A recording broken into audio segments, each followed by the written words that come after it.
দেশের বাইরে আমার কোনো ঠিকানা নেই, এটাই হলো আমার ঠিকানা।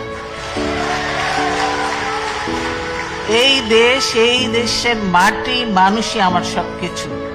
অনেকদিন আপনারা দেখেছেন যে পরিবার থেকে আমরা দূরে রয়েছি, সেজন্যই আমি পরিবারের সঙ্গেই এবার সময় কাটানোর জন্য এখানে এসেছি এবং আমি আমার চিকিৎসা করেছি।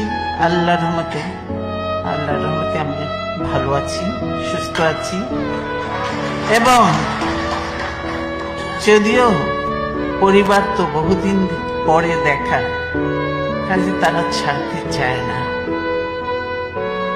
আরো থাকতে বলে, কিন্তু আপনারা প্রত্যেকে জানেন যে দেশের কি অবস্থা এবং এই মুহূর্তে আমাকে দেশে যাওয়াটাও প্রয়োজন, সেজন্য আমাকে যেতেই হবে।